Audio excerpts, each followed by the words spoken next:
예수님께서 십자가를 지시기 직전에 성만찬을 행하시고 겟세마네 동산에서 기도하신 사실은 다 잘 아실 겁니다. 그런데 특별한 점 하나가 있습니다. 예수님께서 제자들 가운데 특별히 세 사람, 베드로, 야고보, 요한만 선택하셔서 같이 기도하러 올라가셨다는 점이죠. 모든 제자도 아니고 딱 세 제자만 데리고 올라가셨습니다. 모든 제자가 다 같이 기도했으면 좋겠지만 주님께서 그래도 이 밤에 기도해야 되는 이유와 목적 묻지도 따지지도 않고 나와 함께 기도하자 하는 그 말씀을 그래도 잘 따를 것 같았던 믿음직스러운 세 사람을 데리고 갔으리라, 이렇게 생각이 듭니다. 그럼 예수님께서 왜 갑자기 그 산에서 기도하시고 또 혼자 기도하신 것이 아니라 제자들 데리고 올라가셔서 기도하셨을까? 그 이유에 대해서는 오늘 본문 40절과 46절에 계속 나와 있습니다. 분명하고 선명하게 말씀하십니다. 시험에 들지 않게 일어나 기도하라 하시는 말씀이죠. 다시 말씀드려서 예수님께서 겟세마네 동산에서 피땀 흘려 기도하신 것은 곧 지실 십자가를 앞에 둔 이 시험거리, 십자가를 지고 싶지 않은 본인의 마음과 지셔야만 하는 하나님이 주신 사명, 이거 가운데서 피땀을 흘리면서 기도해야 하는 이 시험을 이기고자 하는 그 몸부림치는 기도가 필요하기 때문에 산에 가셨습니다. 그런데 제자들에게 왜 그런 기도에 같이 동석하셨을까요? 제자들도 예수님 십자가 지시고 난 다음에 곧 닥칠 그들에게 당하는 시험거리들이 있었기 때문이죠. 예수님 없는 이 세상에서 또 예수님 부활하신 이후에도 얼마나 많은 박해가 있었습니까? 그것을 이기려면 오늘 기도해야 된다라고 말씀하신 것이죠. 아시는 대로 예수님은 그 기도에서 피땀 흘려 기도하시고 결국에는 이렇게 기도할 수 있었죠. 내 원대로 마옵시고 아버지의 원대로 되기를 원합니다. 결국 승리하셨습니다. 이 시험을 이기셨다는 말이죠. 그런데 제자들은 어땠어요? 계속 잠만 잤습니다. 몇 번에 걸쳐서 깨우셨지만 계속 잠만 잤습니다. 예수님이 너무 안타까운 마음에 야, 시험에 든다 너희들, 그렇게 계속 자면 시험에 들어 라고 말씀하셨지만 그들은 계속 잠을 자다가 결국 예수님이 잡히시던 그날 밤에 예수님을 모른다고 부인하고 저주까지 하고 모두 다 달아나 버렸다는 것이죠. 시험을 이기지 못한 결과를 우리가 보게 됩니다. 여러분, 오늘 우리도 마찬가지라는 거예요. 성령님께서 어느 날 우리에게 야, 기도하자 라고 말씀하실 때가 있습니다. 오늘 혹시 그런 감동을 받으신 분들 계십니까? 전과 다르게 내가 좀 기도 좀 해야 되겠다. 성령님께서 기도를 요청하신 것이죠. 같이 기도하자. 반드시 그 앞에 닥칠 시험이 있을 수도 있다는 생각을 우리는 해볼 필요가 있습니다. 시험은 시와 때를 가리지 않습니다. 잘 되고 있을 때도 시험이 와요. 정말 요즘 너무 감사해, 너무 하나님의 은혜 감사해 할 때도 시험이 오고요. 정말 힘들고 불평이 가득할 때도 시험이 옵니다. 신앙이 연조하듯 상관없어요. 오랜 신앙생활 하신 분에게도 시험이 오고요. 그리고 신앙생활이 이제 막 걸음맞된 새신자 여러분에게도 시험이 옵니다. 직분과 상관이 없이 옵니다. 장로님, 권사님도 시험이 오고요. 목사들도 시험이 많이 옵니다. 여러분, 많은 분들이 목사라고 해서 믿음이 특별히 좋은 거라고 생각하시겠지만 저 그렇게 믿음 좋은 사람이 아닙니다. 저한테 시험 드는 얘기 한마디 하시면 바로 시험에 듭니다. 설교도 됐다 못하신다 뭐 이런 얘기를 하면은 저는 바로 시험에 들어서 내가 다음 주에 강단에 설까 말까 고민할 사람. 여러분, 우리 모두가 다 약해요. 별것도 아닌 거 가지고 시험에 들고요, 그냥 실망에 빠져서 정말 그 은혜 다 까먹고 하나님께 주신 사명도 잃어버리고 정말 깊은 늪가 같은 데 들어가서 실패와 절망을 맛볼 수도 있다는 것입니다. 여러분, 기억하십시오. 예수님 같은 분도 십자가라고 하는 큰 시험 앞에서 피땀을 흘리며 기도하셨다는 사실을 기억하십시오. 여러분, 예수님도 기도하셨는데 우리가 어떻게 시험을 기도로 준비하지 않고 이길 수가 있겠습니까? 물론 시험에는 두 가지 의미가 있죠. 하나는 잘 되게 하시려는, 연단시키시려는 하나님이 허락하신 시험이 있습니다. 이 시험은 잘 통과하면 복을 받습니다. 그러나 마귀가 주는 시험은 우리를 망하게 하려는 시험이죠. 하나님으로부터 떨어뜨리고 복받지 못하게 하고 망하게 하려는 시험입니다. 멸망뿐입니다. 우리는 어떠한 시험이든지 시험은 좌우지간 통과해야 하는 것이죠. 하나님이 허락하신 시험이나 마귀가 주는 시험에 우리가 대적하고 이겨야 되는 것입니다. 오늘 본문을 자세히 보시면 시험에 들지 않게 라고 말씀하셨죠. 시험은 드는 거라는 거예요. 드는 거. 누가 강제로 주는 게 아니라 우리가 빠져들어가는 겁니다. 우리만 기도로 준비되어 있으면 어떤 시험과 환난이 와도 이길 수 있습니다, 여러분. 그래서 오늘 그러한 마음으로 특별히 우리가 어느 때에 시험에 들지 않게 더 끼워서 기도해야 되는가, 그 중요한 때가 있다는 것입니다. 그런 때가 우리에게 찾아오면 오늘 이때 들었던 말씀이 바로 이때를 위함이다 생각하시고 그때는 시험에 빠지지 않게 기도하는 여러분 되시기를 주님의 이름으로 부탁드리겠습니다. 첫 번째로, 고난이 찾아왔을 때 기도하지 않으면 우리는 시험에 듭니다, 여러분. 고난이 찾아오면 시험에 듭니다. 믿음 좋은 것 같았던 성도님도 고난이 오니까 시험에 들더라고요. 제가 정말 믿음직스럽고 저분은 정말 믿음이 대단하다라고 생각했던 그런 분도 어떤 고난이 딱 왔을 때 저분이 저렇게 믿음이 없구나 이렇게 생각할 정도로 시험에 드는 경우를 종종 봅니다. 심지어 이렇게까지 얘기합니다. 목사님, 하나님이 안 계신 것 같아요. 하나님이 계시면 이럴 수가 없어요. 나한테 왜 그러신대요? 아니, 그렇게 믿음이 있었던 것 같은 분도 고난 앞에 한순간에 무너지는 것을 봅니다. 그런데 반대로 어떤 분은 겉으로 봐서 그렇게 믿음이 대단한 것 같지 않았어요. 그런데 그 고난이 착 찾아오니까 오히려 더 그 믿음이 빛이 나는 걸 보게 돼요. 저분 큰일 났다.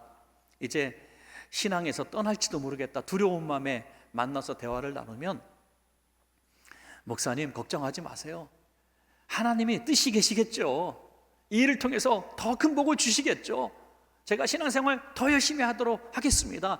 그런 놀라운 간증을 하는 분들을 만나게 되는 것입니다. 그 이유는 뭘까요? 저는 여기서 그 이유를 찾았습니다. 기도로 준비한 성도와 기도로 고난을 대비하지 못한 성도의 분명한 차이점이다. 저는 그렇게 생각을 합니다. 여러분, 만약에 오늘 예기치 않은 큰 고난이 우리에게 닥친다고 생각합시다. 여러분, 우리에게 그런 고난이 오지 말란 법이 어디 있습니까? 각종 사건, 사고, 불행들이 예기치 않게 우리에게 다가옵니다. 그럴 때에 기도로 준비되었다면 그 고난을 시험에 빠지지 않고 이겨낼 수 있지만은, 기도로 준비되지 못하면 그 고난 속에 휘말려 가지고 허우적거리며 하나님을 원망하고 불평하고 쓰러지고 말 것입니다. 그러므로 고난을 대비하여 또 고난이 왔을 때 더 기도해야 되는 것은 정말 중요한 일입니다. 예수님께서 그 사실을 너무나 잘 아셨기 때문에 제자들에게 큰 고난이 닥칠 테니 이 고난이 오기 전에 우리가 기도하자라고 산기도를 시키신 거죠. 예수님의 이 고난의 때에 해결할 수 있는 방법이 기도뿐이라는 사실도 말씀하셨어요. 누가복음 22장 31절에서 32절입니다. 시몬아, 시몬아, 보라, 사탄이 너희를 밀가부르 하려고 요구하였으나 그러나 내가 너희를 위하여 내 믿음이 떨어지지 않기를 기도하였노니 너는 돌이킨 후에 내 형제를 굳게 하라. 사단이 밀가부르듯 하려고 너희를 흔드는다. 타작마당에서 알곡과 쭉정이를 이제 가리기 위해서 키에다 넣고 바람에 막 흔들고 비비는 것을 말씀하십니다. 우리는 별로 본 적이 없어가지고 그 비유가 화가 나지 않죠. 만약에 예수님께서 이 시대를 사셨다면 이렇게 말씀하셨을 것 같아요. 사단이 너희를 월미도에 있는 디스코 팡팡 위에서 너희를 흔들어 제끼고 넘어뜨리게 하려고 너희를 막 요동치게 할 거다. 확 오죠, 여러분?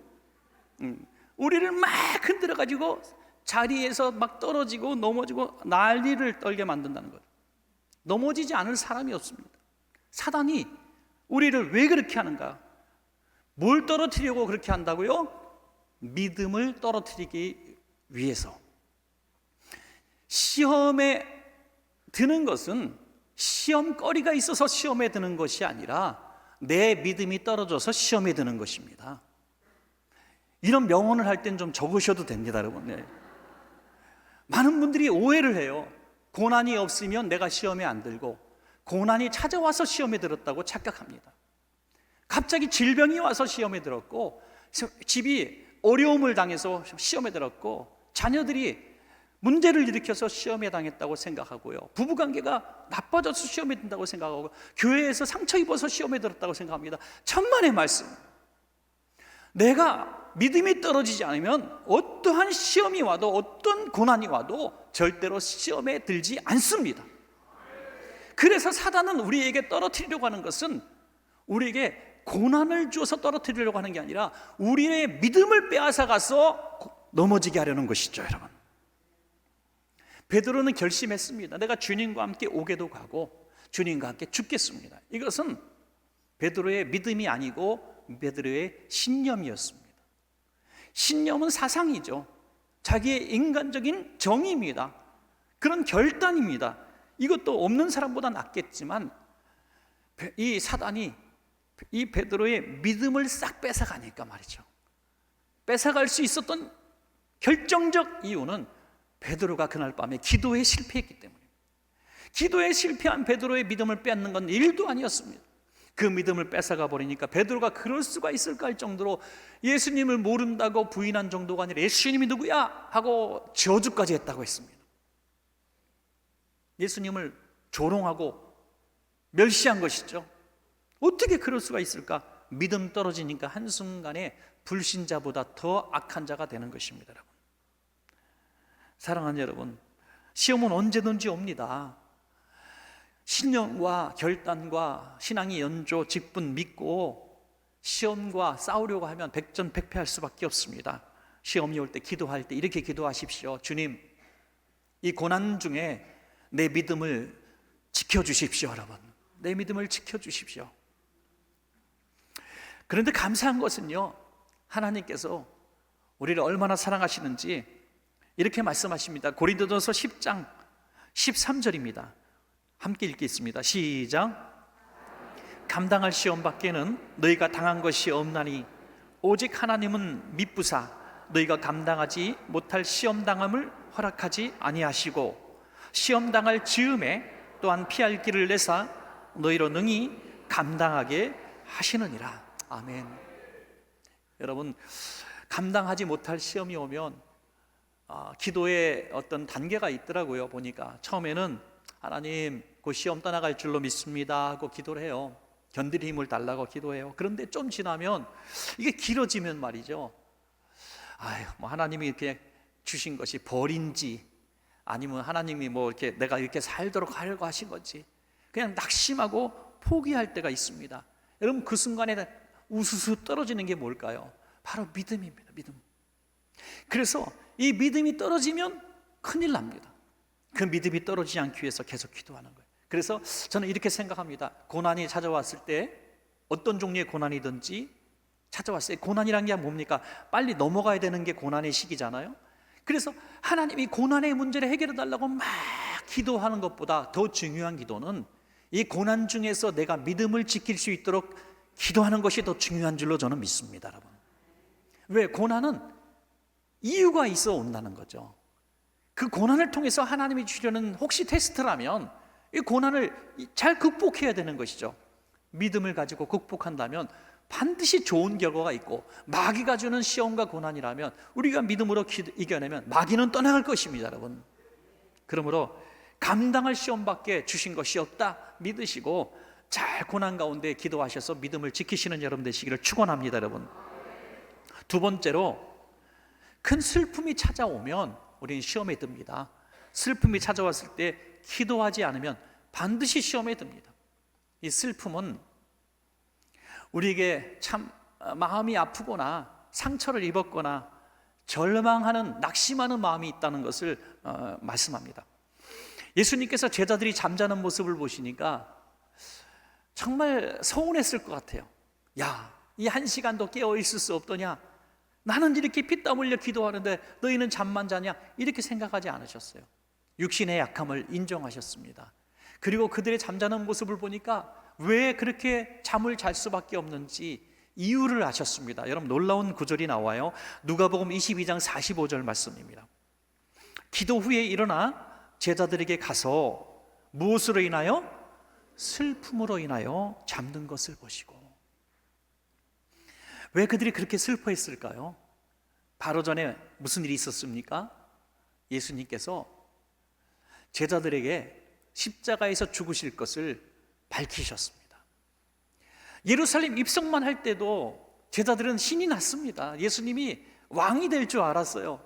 3년간 따라다녔던, 이제 내가 드디어 그 보람을 찾겠구나, 예수님 내가 따라다니기 정말 잘했구나, 집과 배와 그물을 다 버려두고 이 고생한 보람이 있구나, 마음껏 기뻐했는데 웬일입니까? 바로 조금 전에 십자가에서 죽으실 것을 예언하니 얼마나 낙심이 됐겠습니까? 그래서 너무 마음이 슬픈 거예요. 슬퍼서 지치고 피곤해서 낙심되어져서 잠든 것을 보았습니다. 여러분, 이게 부모 마음 같다고 생각합니다. 자식이 밖에서 정말 힘든 일을 겪고 집에 와서 문 조용히 탁 닫고 들어가서 불러도 나오지도 않고, 밥 먹자 그래도 나오지도 않고, 나 좀 가만히 두세요 하고 이불 뒤집어 쓰고 울고 있는 모습, 그러니까 잠든 모습 가서 살짝 보니까 눈에 그냥 눈물이 쫙 고여 있고, 휴지가 여기저기 막 울다 닦은 휴지가 널브러져 있고, 엄마가 알아보니까 직장에서 또 떨어졌구나, 아이고 요번에 대학교 또 떨어졌구나, 요번에 또 이렇게 회사에서 힘든 일이 있었구나, 뭐 이런 마음이 들지 않겠어요? 부모가 해줄 수 있는 것도 없고, 뭐 돈이라도 많으면 돈으로 뭐 그냥 가게라도 차려줄 텐데, 그 직장에서, 조그만 직장에서 그 고통을 받고 와서 지쳐 쓰러져 있는 그 아이를 보면 얼마나 안쓰럽습니까?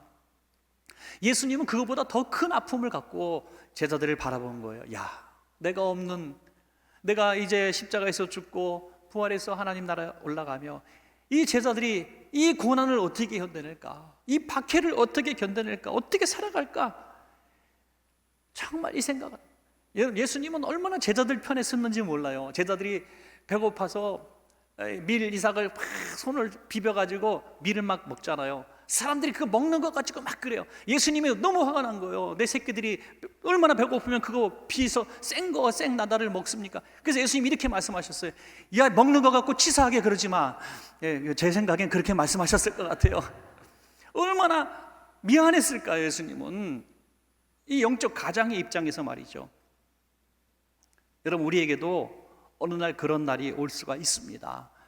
너무 마음이 슬프고, 너무 절망하고, 너무 멸시를 받고, 너무 피곤해서 팍 쓰러져서 아예 모르겠다, 이제 신앙생활 내가 어떻게 하지? 저는 같은 믿음도 없고, 저는 같은 즐거움도 없고, 교회 가서 찬양하는 것도, 예배 드리는 것도 전처럼 막 설레지도 않고, 교회에서 일하는 건 너무 싫고, 막 영적 육적으로 깔아앉고 슬픔에 빠져 있을 때 주님은 다 아십니다. 그런데 말이죠, 그럼에도 불구하고 주님은 호통을 치시는 거예요. 뭐라고요? 누가복음 22장 46절입니다. 함께 읽습니다. 시작. 이르시되 어찌하여 자느냐? 시험에 들지 않게 일어나 기도하라 하시니라. 아멘. 그들이 슬픔에 빠져 잠든 것을 보시고 마음은 아프지만 그럼에도 불구하고 어찌하여 자느냐? 일어나 기도해야 돼 라고 다고치시는 주님. 왜요? 그렇게 슬픔에 빠져 잠만 자면 시험에 들기 때문이죠. 여러분, 가룟 유다와 또 한나를 제가 비교하겠습니다. 가룟 유다는 똑같이 시험에 빠졌습니다. 지금 슬픔에 빠졌습니다. 예수님이 십자가 지신다는 그 말씀을 듣고 너무 상처를 입었어요. 안 그래도 지금 섭섭한 마음이 가득 있었다가 그 순간에 결심을 했습니다. 예수님 팔아야지. 결심을 했어요.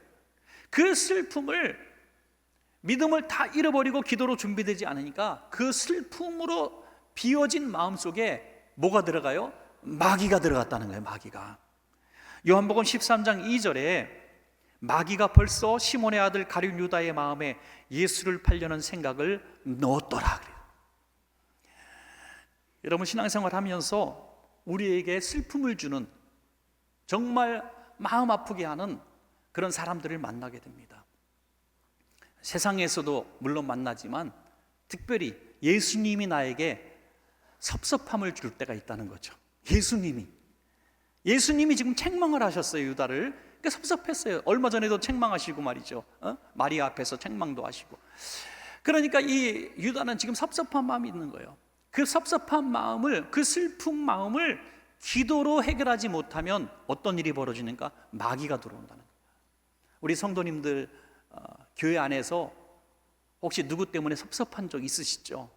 구역 식구들, 기관 식구들, 심지어 우리 목회자들한테도 섭섭한 말을 듣고 상처를 입을 때도 있습니다. 여러분, 목사도 절대로 온전하지 않습니다.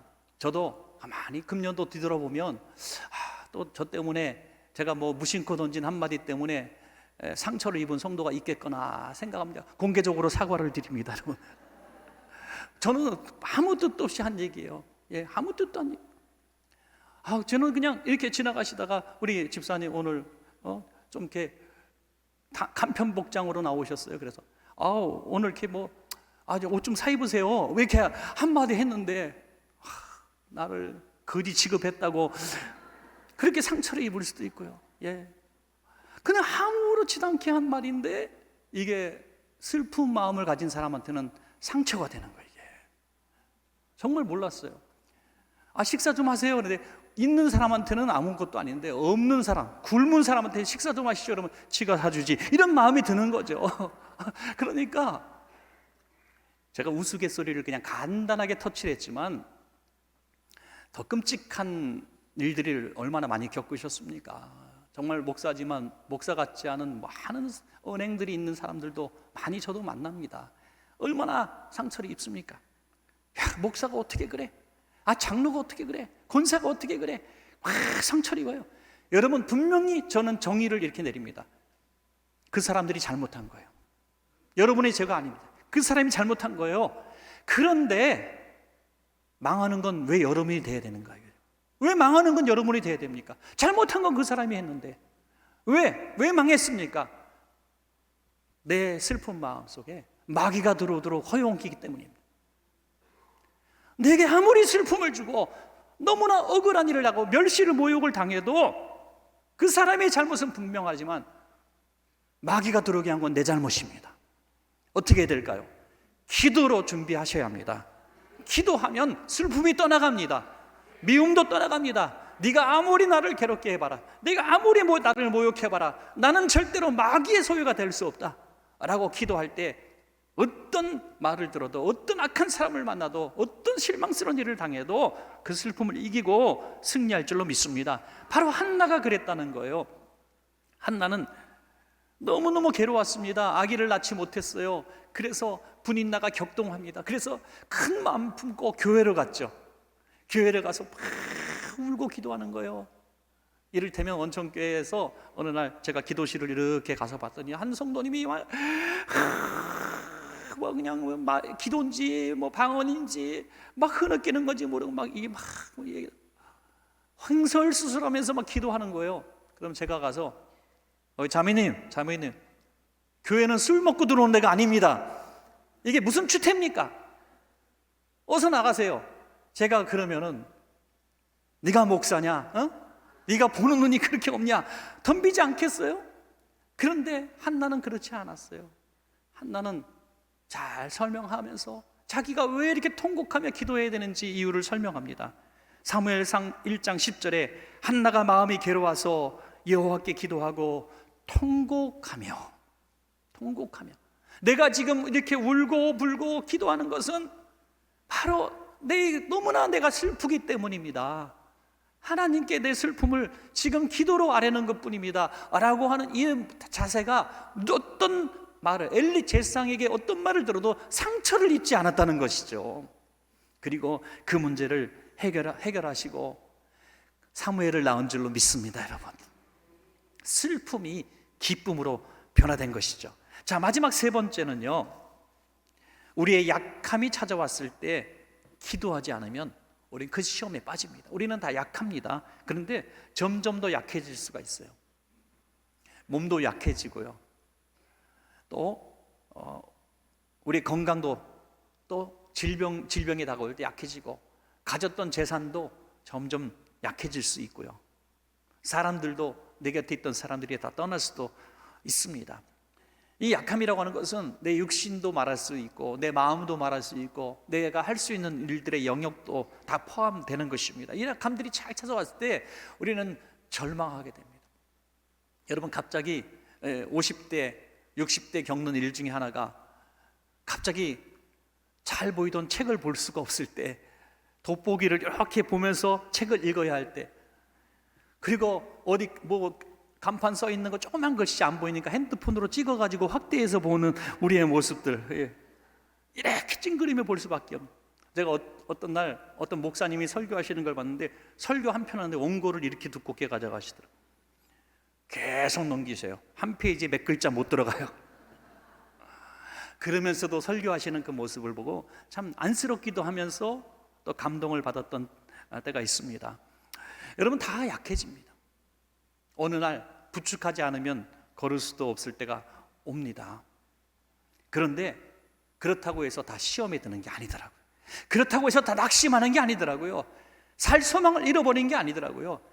호흡이 막 멈췄고 끊쳐지는 순간에도, 마지막 순간에도 빛나는 눈동자로 하나님 나라를 선포하는 사람이 있더라고요. 어디서 그 차이가 올까? 약함을 기도로 대비한 성도의 차이인 줄로 저는 믿습니다. 여러분, 유두고 아시죠? 이제 사도 바울이 열심히 설교를 할 때 한 집에서 설교를 하셨거든요. 예배를 드리셨어요. 그때는 뭐 특별한 예배당이 없을 때니까요. 이 조그마한 예배당, 뭐 순회 예배당이 있겠지만 그렇게 많은 예배당이 아니라 대부분 가정교회였죠. 이 집은 그래도 좀 큰 집이었습니다. 큰 2층 집에 다락이 딸린 집이었습니다. 그러니까 3층이에요. 실제로는 3층 높이의 그 공간에서 말씀을 증거할 때 사람이 꽉 차서 앉을 자리가 없었습니다. 그때 유두고라고 하는 청년이 들어옵니다. 은혜 받고 싶은데 앉을 자리가 없어요. 어디 앉았습니까? 창가에 걸터 앉았다리, 창가에. 그러다가 결국에는 졸다가 떨어져서 죽었다가 살아나죠. 이걸 가지고 여러분 어떻게 생각하십니까? 많은 분들이 사도 바울이 잘못했다 얘기합니다. 설교가 얼마나 재미없고 얼마나 길었으면 졸다가 떨어지게 만드냐. 그래서 저도 이제 가끔 웃기는 얘기를 하는 것은 여러분들을 졸지 않게 하기 위해서 그러나 저는 전적인 유두고의 책임이라고 말씀드리고 싶습니다. 왜냐하면 앉지 말아야 될 때 앉아 있었기 때문이죠. 창가에 앉아 있으면 떨어지게 되어 있습니다. 떨어지게 되어 있습니다. 뻔히 떨어지면 죽을 줄 알고 그 위험한 자리에 왜 앉아 있습니까, 여러분? 시험 드는 자리가 있다는 것이죠. 시험 드는 자리가 분명히 있습니다. 우리의 약함을 파고드는 시험 드는 자리가 있습니다. 여러분, 누구를 만나면 꼭 나를 시험에 빠지게 만드는 사람이 있습니다. 만나면 꼭 누구를 비판해요. 누구를 막 욕해요. 꼭 만나면 뭐 교회를 흉을 봐요. 누구를 만나면 뭐 목회자를 비난해요. 여러분, 물론 이유도 맞고 하는 말이 틀리지도 않습니다. 그런데 그분과 만나면 1시간을 만나면 55분간 그 얘기를 해요. 그리고 마지막 5분 남겨놓고 오늘 했던 말 다 잊어버리래. 왜 그런 말을 하고 가는지 모르겠어요. 그 다음에 만나면 또 55분 또 그렇게 하고. 이런 사람은 바로 창틀입니다. 창틀. 그런 사람 만나면 나는 떨어질 수밖에 없어요. 결국에는. 그런데 앉지 말아야 된다는 것이죠. 왜 아브라함에게 내 본토 친척 아비집을 떠나라고 말씀하셨어요? 우상의 소굴이니까. 내가 그곳을 변화시킬 수 있는 아직 능력이 되지 못하니까 나와서 새 민족을 이루라는 거죠. 사랑하는 여러분, 시험에 들 수밖에 없는 자리가 있다면 오늘 이 말씀 딱 듣고 내가 거기에 너무 약해, 난 귀가 얇어, 그래서 그분 말에 내가 너무 스며들어, 이런 분들이 있다면 오늘 딱 결단하십시오. 이렇게 얘기하십시오. 그분에게, 야, 내가 듣다 못 듣겠다. 너 만나면 55분 동안 누구 흉보는 얘기만 하지 누구 칭찬하는 얘기 들어본 적이 없다. 난 너 같은 인간하고 다시 만날 수 없다. 오늘 절교야. 이렇게 말은 못하겠지만 하여튼 그냥 만나지 않으시면 돼요. 예. 어떻게 고치겠습니까? 사람을. 나오는 거예요. 본토 친척 아비집을 떠나는 거예요. 창틀에서 내려오는 거예요. 그게 내 약함을 지킬 수 있는, 내 약함 때문에 내가 망하지 않는 비결입니다. 여러분, 어찌하여 자느냐? 시험에 들지 않게 깨어 있어 기도하라. 잠자는 자리는 시험에 드는 자리라는 것입니다. 누가복음 22장 44절에 보니까 예수님은 어떻게 기도하셨습니까? 예수께서 힘쓰고 애써 더욱 간절히 기도하시니 땀이 땅에 떨어지는 핏방울 같이 되더라. 예수님도 시험에 들지 않기 위해서 이 잔을 할 수 말씀이여 지나가게 하시옵소서라는 이 당신의 소원과 아버지의 원대로 되기를 원하나이다라는 하나님의 뜻 사이에서 얼마나 힘드셨으면 땅에 떨어지는 핏방울처럼 땀이 쏟아지도록 기도하셨습니다. 여러분, 하물며 저와 여러분이 기도하지 않고 어떻게 시험을 이길 수가 있겠습니까? 여러분, 감사한 것은 하나님께서 오늘 저와 여러분을 위해서 기도하시는데, 성령을 보내서 기도하시는데 마치 예수님께서 제자들을 위해서 기도하신 것과 똑같이 기도하신다는 거죠. 로마서 8장 26절 우리 한 번만 같이 읽겠습니다.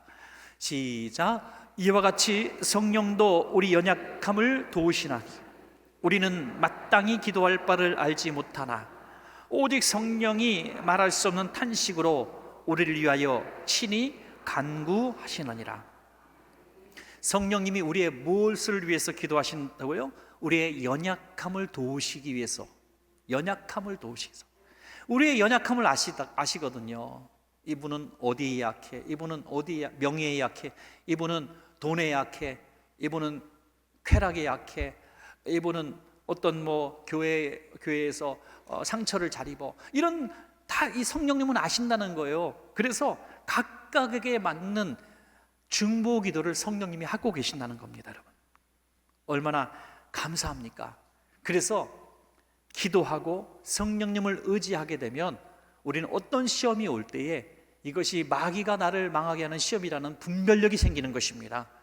그리고 내 힘으로 이것을 대적하지 않고 성령님의 능력을 의지하여 시험을 주는 그 원래의 그 원점, 그 마귀에게 우리가 대항하게 하셔서 결국에는 이 시험을 이기게 하실 줄로 믿습니다. 여러분, 말씀을 맺겠습니다. 오늘 우리에게 특별히 시험에 들게 하는 그런 상황들을 말씀하시고 그 시험에서 이길 수 있는 비결은 여전히 기도 하나라고 말씀하고 계십니다. 고난이 찾아왔습니까? 이 고난의 시험에 빠지지 말고 기도하시면 고난은 떠나가고 고난 이후에 더 큰 복이 찾아올 줄로 믿습니다. 여러분, 큰 슬픔이 찾아오셨습니까? 내 슬픔을 감당할 수 없어서 밖에 외출도 못하시는 분들 계십니까? 이때 더 기도하신다면 슬픔을 떠나가고 이전보다 더 큰 기쁨이 찾아올 줄로 믿습니다. 여러분 인생에 연약함이 오셨습니까? 할 수 있는 일들이 점점 줄어가고 스스로 돌아봐도 너무 우울하고 힘드십니까? 더 기도하신다면 영으로 육을 이길 수가 있습니다. 약함은 떠나가고 강건함이 찾아올 줄로 믿습니다. 모두 기도로 준비하시고 기도로 승리하셔서 시험을 이기시는 여러분 되시기를 간절히 축원합니다.